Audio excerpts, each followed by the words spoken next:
सैकड़ों वर्षों से लोग आ जा रहे थे। दबंगों ने 3 महीने से किया रास्ता बंद।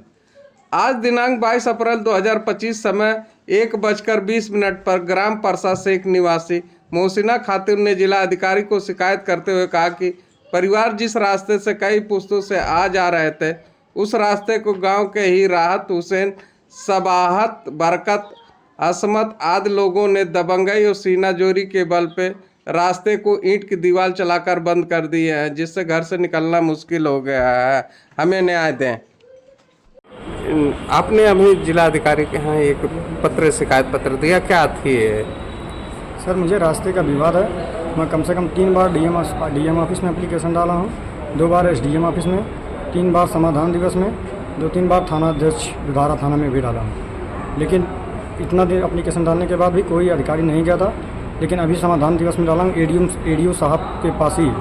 तो एडीओ साहब दुधारा दरोगा को एसओ के निगरानी में करने के लिए भेजे थे, तो वहाँ से हम लोग गए थे। फिर बुधवार को एसओ साहब बोल रहे थे करने के लिए।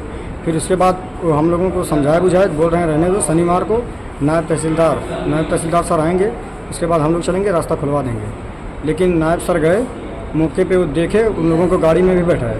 बैठाने के बाद उन लोगों को छोड़ दिए। उसके बाद वो लोग चले गए। तो उसके बाद हम लोगों को उल्टा समझा रहे हैं, धमकी दे रहे हैं, बोल रहे हैं कि इन लोगों को मुआवजे के रूप में या 15 लाख रुपया या तो 2 बिस्सा जगह, वो भी हाईवे पे, इनको दिया जाए, तभी आप लोगों को आने जाने के लिए रास्ता देंगे अथवा नहीं देंगे। कौन नायब तहसीलदार? राजेश कुमार मिश्रा, नायब तहसीलदार खलीलाबाद। तो क्यों मुआवजे की वो तुमसे मांग कर रहे हैं?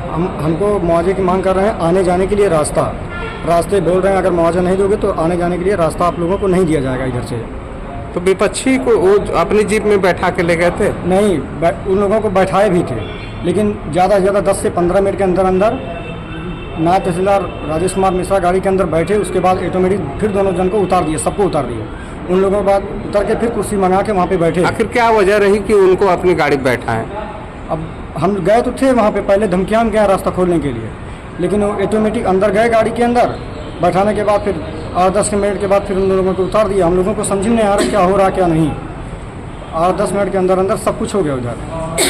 तो आपकी नज़र में क्या लगता है कि आपके साथ न्याय हो रहा है? नहीं, हम लोगों को न्याय नहीं हो रहा सर। हम न्याय की उम्मीद के लिए ही डीएम ऑफिस में एप्लीकेशन डालने के लिए फिर आए हैं। यानी आपके हिसाब से जो मौके पे गया था, जो देखा सारी चीज़ें, आपके पक्ष में बात हुई, पहले उन्होंने रास्ते की देने की बात, खाली कराने की, फिर बाद में आप कह रहे हैं कि वही अधिकारी पलट गए।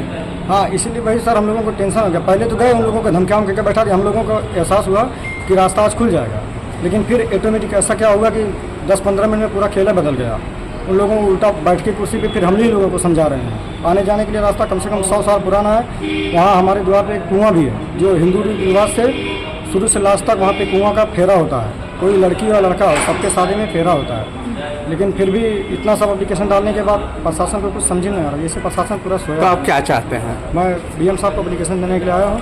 मैं सोच रहा हूँ निष्पक्ष जाँच करके कोई ईमानदार अधिकारी को भेज करके हम लोगों को रास्ता खुलवाने की कृपा करें।